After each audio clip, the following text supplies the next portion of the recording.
ओम शांति। आज है अव्यक्त महावाक्य 26 मार्च 1993 के।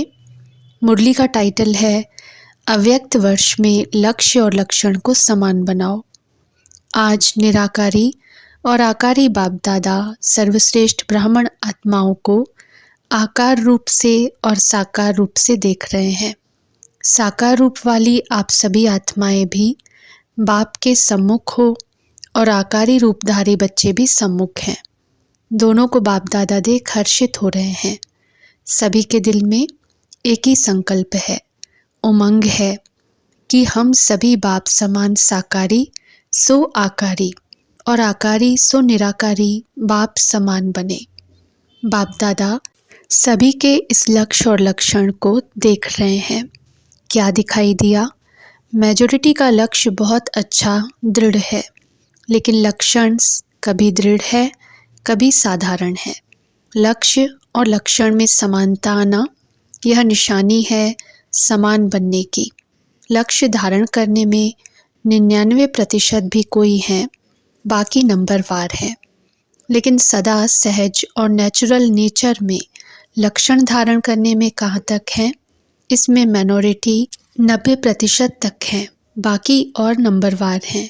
तो लक्ष्य और लक्षण में और लक्षण को भी नेचुरल और नेचर बनाने में अंतर क्यों है? समय प्रमाण, सर्कमस्टेंस प्रमाण, समस्या प्रमाण कई बच्चे पुरुषार्थ द्वारा अपने लक्ष्य और लक्षण को समान भी बनाते हैं, लेकिन यह नेचुरल और नेचर हो जाए उसमें अभी और अटेंशन चाहिए। यह वर्ष अव्यक्त फरिश्ता स्थिति में स्थित रहने का मना रहे हो। यह देख बाप दादा बच्चों के प्यार और पुरुषार्थ दोनों को देख देख खुश होते हैं। वाह बच्चे वाह का गीत भी गाते हैं। साथ साथ अभी और आगे सर्व बच्चों के लक्ष्य और लक्षण में समानता देखना चाहते हैं। आप सब भी यही चाहते हो ना? बाप भी चाहते, आप भी चाहते, फिर बीच में बाकी क्या है वह भी अच्छी तरह से जानते हो। आपस में वर्कशॉप करते हो ना? बाप दादा ने लक्ष्य और लक्षण में अंतर होने की विशेष एक ही बात देखी, चाहे आकारी फरिश्ता चाहे निराकारी, निरंतर नेचुरल नेचर हो जाए। इसका मूल आधार है निरअहंकारी बनना। अहंकार अनेक प्रकार का है। सबसे विशेष कहने में भल एक शब्द देह अभिमान है, लेकिन देह अभिमान का विस्तार बहुत है। एक है मोटे रूप में देह अभिमान, जो कई बच्चों में नहीं भी है, चाहे स्वयं की देह चाहे औरों की देह। अगर औरों की देह का भी आकर्षण है वो भी देह अभिमान है। कई बच्चे इस मोटे रूप में पास हैं। मोटे रूप से देह के आकार में लगाव व अभिमान नहीं है, परंतु इसके साथ साथ देह के संबंध से अपने संस्कार विशेष हैं, बुद्धि विशेष है, गुण विशेष है। कोई कलाएं विशेष हैं, कोई शक्ति विशेष है।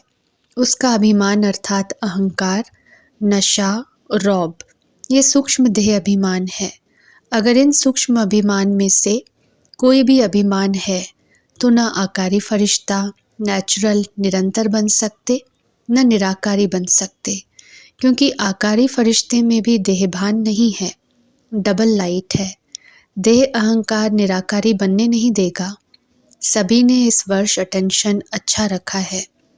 उमंग उत्साह भी है, चाहना भी बहुत अच्छी है, चाहते भी हैं, लेकिन आगे और अटेंशन प्लीज़ चेक करो।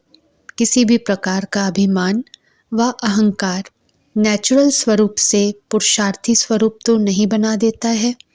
कोई भी सूक्ष्म अभिमान अंश रूप में भी रहा हुआ तो नहीं है, जो समय प्रमाण और कहाँ सेवा प्रमाण भी इमर्ज हो जाता है, क्योंकि अंश मात्र ही समय पर धोखा देने वाला है। इसलिए इस वर्ष में जो लक्ष्य रखा है, बाप दादा यही चाहते हैं कि लक्ष्य संपन्न होना ही है। चलते चलते कोई विशेष स्थूल रूप में उस दिन उस समय कोई भूल भी नहीं करते हो, लेकिन कभी कभी ये अनुभव करते हो ना कि आज व अभी ना मालूम क्या है, जो जैसी खुशी होनी चाहिए वैसी नहीं है। नामालूम आज अकेलापन व निराशा व व्यर्थ संकल्पों का अचानक तूफान क्यों आ रहा है? अमृत वेला भी किया, क्लास भी किया, सेवा भी, जॉब भी किया, परंतु ये क्यों हो रहा है? कारण क्या होता है? मोटे रूप को तो चेक कर लेते हो और उसमें समझते हो कि कोई गलती नहीं हुई, लेकिन सूक्ष्म अभिमान के स्वरूप का अंश सूक्ष्म में प्रकट होता है। इसलिए कोई भी काम में दिल नहीं लगेगी। वैराग्य उदास उदास फील होगा। या तो सोचेंगे कोई एकांत के स्थान पर चले जाएं, या सोचेंगे सो जाएं, रेस्ट में चले जाएं, या परिवार से किनारा कर लें थोड़े टाइम के लिए। इन सब स्थितियों का कारण अंश की कमाल होती है। कमाल नहीं कहो, धमाल ही कहो। तो संपूर्ण निरहंकारी बनना अर्थात आकारी निराकारी सहज बनना। जैसे कभी कभी दिल नहीं होती कि क्या सदा एक ही दिनचर्या में चलना है, चेंज तो चाहिए ना। न चाहते भी यह स्थिति आ जाती है। जब निरहंकारी बन जाएंगे तो आकारी और निराकारी स्थिति से नीचे आने की दिल नहीं होगी, उसी में ही लवलीन अनुभव करेंगे, क्योंकि आपकी ओरिजिनल अनादि स्टेज तो निराकारी है ना। निराकार आत्मा ने इस शरीर में प्रवेश किया है। शरीर ने आत्मा में नहीं प्रवेश किया, आत्मा ने शरीर में प्रवेश किया। तो अनादि ओरिजिनल स्वरूप तो निराकारी है ना, कि शरीरधारी है। शरीर का आधार लिया, लेकिन लिया किसने? आप आत्मा ने, निराकार ने साकार शरीर का आधार लिया। तो ओरिजिनल क्या हुआ, आत्मा या शरीर? आत्मा, ये पक्का है। तो ओरिजिनल स्थिति में स्थित होना सहज, या आधार लेने वाली स्थिति में सहज। अहंकार आने का दरवाज़ा एक शब्द है, वो कौन सा? मैं। तो यह अभ्यास करो, जब भी मैं शब्द आता है तो ओरिजिनल स्वरूप सामने लाओ। मैं कौन? मैं आत्मा या फलाना फलानी? औरों को ज्ञान देते हो ना, मैं शब्द ही उड़ाने वाला है, मैं शब्द ही नीचे ले आने वाला है। मैं कहने से ओरिजिनल निराकार स्वरूप याद आ जाए, ये नेचुरल हो जाए, तो यह पहला पार्ट सहज है ना। तो इसी को चेक करो, आदत डालो। मैं सोचा और निराकारी स्वरूप स्मृति में आ जाए। कितनी बार मैं शब्द कहते हो, मैंने यह कहा, मैं यह करूँगी, मैं यह सोचती हूँ। अनेक बार मैं शब्द यूज़ करते हो। तो सहज विधि यह है निराकारी व आकारी बनने की। जब भी मैं शब्द यूज़ करो, फौरन अपना निराकारी ओरिजिनल स्वरूप सामने आए। ये मुश्किल है व सहज है, फिर तो लक्ष्य और लक्षण समान हुआ ही पड़ा है। सिर्फ यह युक्ति निरहंकारी बनने का सहज साधन अपना करके देखो। यह देहभान का मैं समाप्त हो जाए, क्योंकि मैं शब्द ही देह अहंकार में लाता है। और अगर मैं निराकारी आत्मा स्वरूप हूँ, यह स्मृति में लाएंगे तो यह मैं शब्द ही देहभान से परे ले जाएगा। ठीक है ना? सारे दिन में 25-30 बार तो ज़रूर कहते होंगे। बोलते नहीं हो तो सोचते तो होंगे, मैं यह करूँगी, मुझे यह करना है। प्लान भी बनाते हो तो सोचते हो ना। तो इतने बार का अभ्यास आत्मा स्वरूप की स्मृति क्या बना देगी? निराकारी। निराकारी बन आकारी फरिश्ता बन कार्य किया, और फिर निराकारी।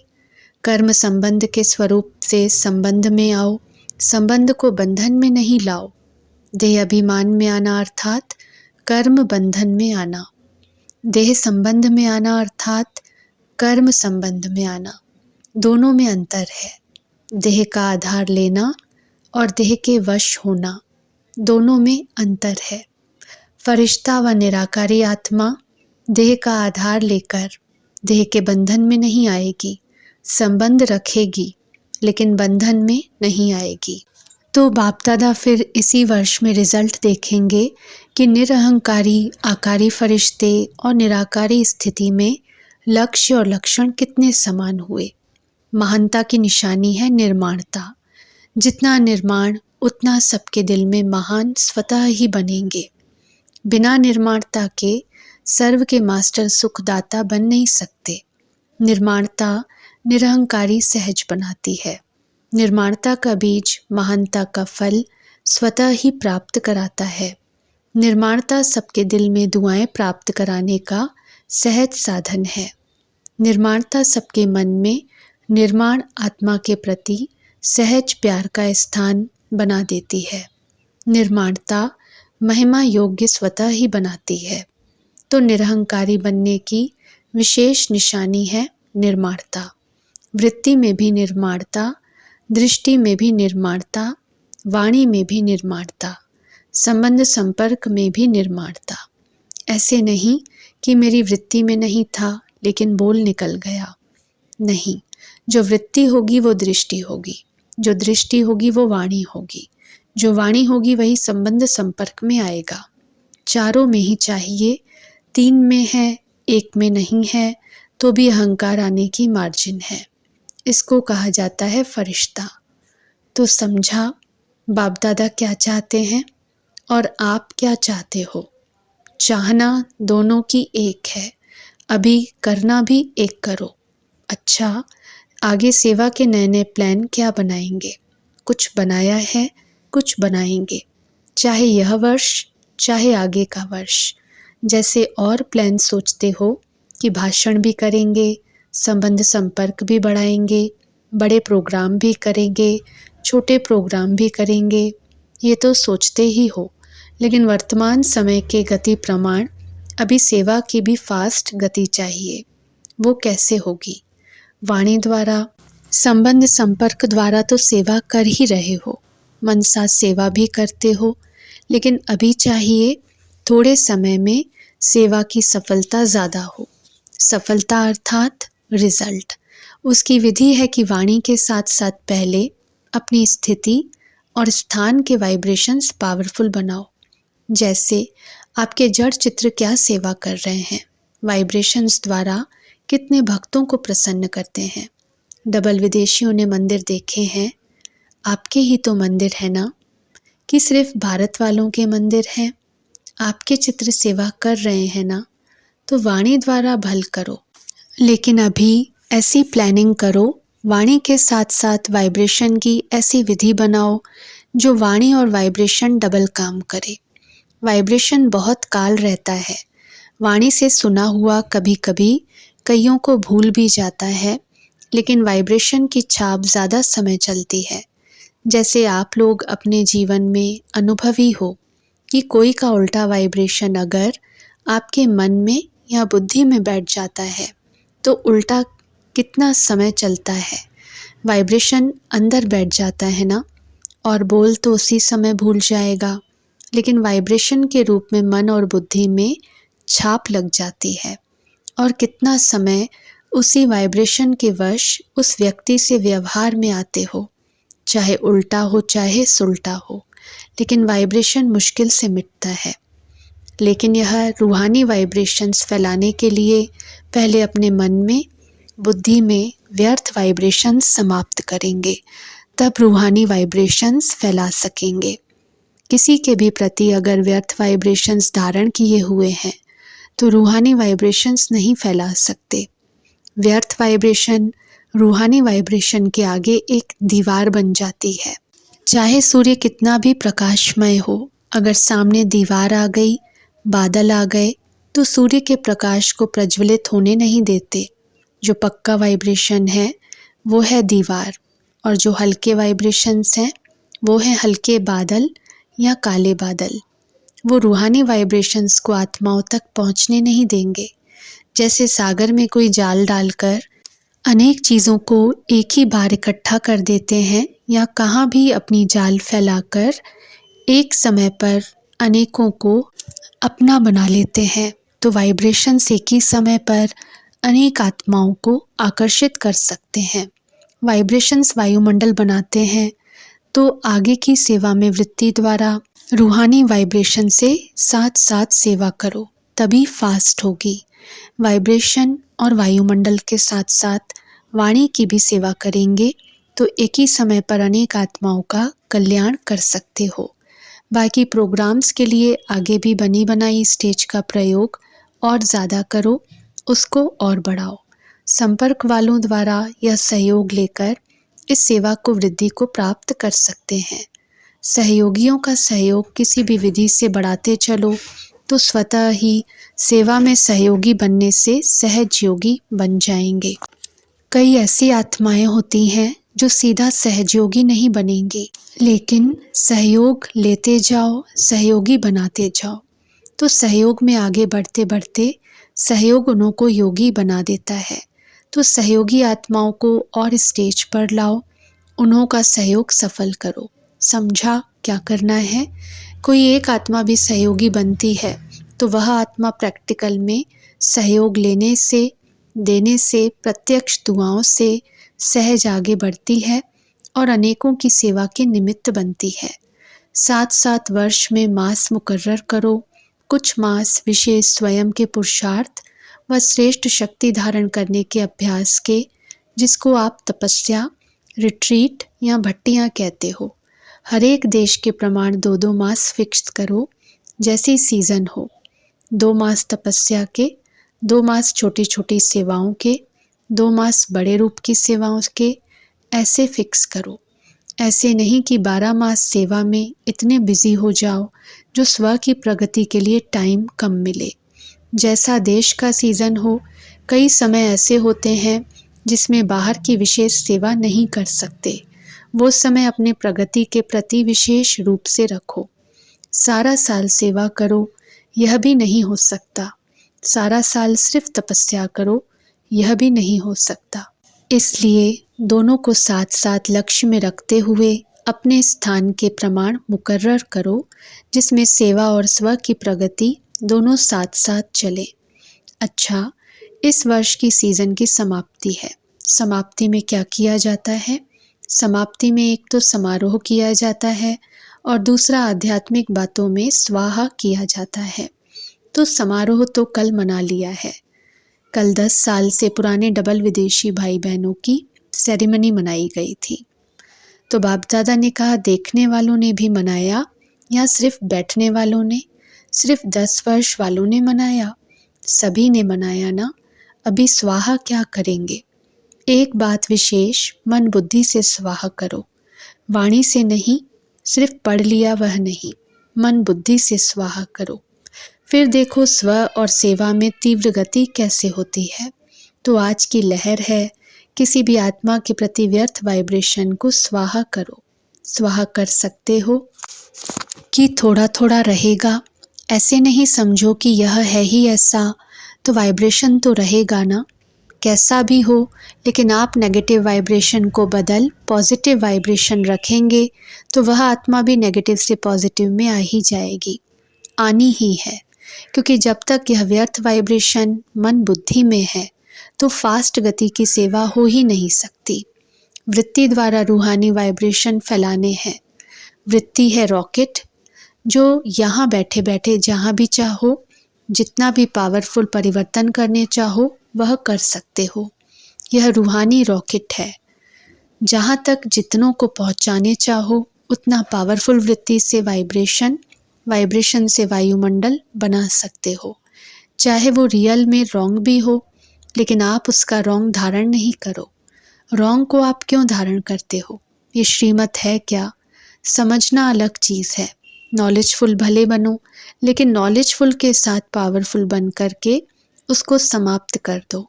समझना अलग चीज़ है, समाना अलग चीज़ है, समाप्त करना और अलग चीज़ है। बल समझते हो ये रॉन्ग है, ये राइट है, ये ऐसा है, लेकिन अंदर वह समाओ नहीं। समाना आता है, समाप्त करना नहीं आता है। ज्ञान अर्थात समझ। लेकिन समझदार उसको कहा जाता है जिसको समझना भी आता हो और मिटाना भी आता हो, परिवर्तन करना भी आता हो। इस वर्ष में मन और बुद्धि को बिल्कुल व्यर्थ से फ्री करो। यही फास्ट गति को साधारण गति में ले आती है। इसलिए ये समाप्ति समारोह करो, अर्थात स्वाहा करो। बिल्कुल क्लीन, कैसा भी है, लेकिन क्षमा करो। शुभ भावना, शुभ कामना की वृत्ति से शुभ वाइब्रेशंस धारण करो, क्योंकि लास्ट में आगे बढ़ते हुए यही वृत्ति वाइब्रेशन आपकी सेवा बढ़ाएगी। तब जल्दी से जल्दी कम से कम 9 लाख बना सकेंगे। समझा क्या स्वाहा करना है? व्यर्थ वृत्ति, व्यर्थ वाइब्रेशन, स्वाहा। फिर देखो नेचुरल योगी और नेचर में फरिश्ता बने ही हुए हैं। इस अनुभव पर रिट्रीट करो, वर्कशॉप करो। कैसा होगा? नहीं, ऐसा होगा। अच्छा, अनेक बच्चों के देश विदेश से अपने विजय के, पुरुषार्थ के और स्नेह के और भिन्न भिन्न उत्सव के प्रति पत्र, कार्ड भी बहुत आए हैं और स्नेह की सौगात भी बहुत आई हैं। जिस स्नेह से सभी बच्चों ने याद प्यार सौगात भेजी है, बाप दादा ने उन हर एक बच्चे की याद प्यार व सौगात पदम गुणा स्नेह संपन्न स्वीकार की। बाप दादा के पास सबके मन के संकल्प और दिल के प्यार की दिलियां सब पहुंच गई, इसलिए मैसेंजर बनकर लाए हो तो फिर ये याद प्यार का रिटर्न संदेशी बन करके सबको देना। बाप दादा जानते हैं कि सभी बच्चे दूर बैठे भी दिल के समीप हैं और जो सहयोग अधिकार के रूप से बच्चे बाप से मांगते हैं या कहते हैं, तो अधिकारी बच्चों को सहयोग का अधिकार प्राप्त है और अंत तक प्राप्त होना ही है, चाहे सम्मुख हो चाहे दूर बैठे सम्मुख हैं। सभी बच्चों को बाप का स्नेह, सहयोग, सर्वशक्तियों का अधिकार अवश्य प्राप्त है। इसलिए कभी भी कोई न कमज़ोर बनना, न दिल शिकस्त बनना, न पुरुषार्थ में साधारण पुरुषार्थी बनना। बाप कंबाइंड है, इसलिए उमंग उत्साह से बढ़ते चलो। कमज़ोरी, दिल शिकस्तपन बाप के हवाले कर दो, अपने पास नहीं रखो। अपने पास सिर्फ उमंग उत्साह रखो। जो काम की चीज़ नहीं है वो क्यों रखते हो? इसलिए सदा उमंग उत्साह में नाचते रहो, गाते रहो और ब्रह्मा भोजन करते रहो। सदा फरिश्ता अर्थात देहभान से न्यारा, निरहंकारी, देह अहंकार के रिश्ते से न्यारा और बाप का प्यारा। सदा स्वयं को बार बार ओरिजिनल स्वरूप, मैं निराकारी हूँ, ऐसे निश्चय और नशे में उड़ने वाले। सदा निर्माणता द्वारा महानता की प्राप्ति के अनुभवी आत्माएं। ऐसे निर्माण, सदा महान और सदा आकारी निराकारी स्थिति को नेचर और नेचुरल बनाने वाले सर्वश्रेष्ठ आत्माओं को बाप दादा का बहुत बहुत बहुत याद प्यार और नमस्ते। मधुबन निवासियों को सेवा की मुबारक देते हुए बाप दादा बोले, अच्छा, विशेष मधुबन निवासियों को बहुत बहुत मुबारक हो। सारा सीज़न अपनी मधुरता और अथक सेवा से सर्व की सेवा के निमित्त बने, तो सबसे पहले सारी सीज़न में निमित्त सेवाधारी विशेष मधुबन निवासियों को बहुत बहुत मुबारक। मधुबन है ही मधु अर्थात मधुरता, तो मधुरता सर्व को बाप के स्नेह में लाती है। इसलिए चाहे हॉल में हो चाहे चले गए हो, लेकिन सभी को विशेष एक एक डिपार्टमेंट को बाप दादा विशेष मुबारक सेवा की दे रहे हैं और सदा अथक भव मधुर भव के वरदानों से बढ़ते उड़ते चलो। अच्छा, ओम शांति।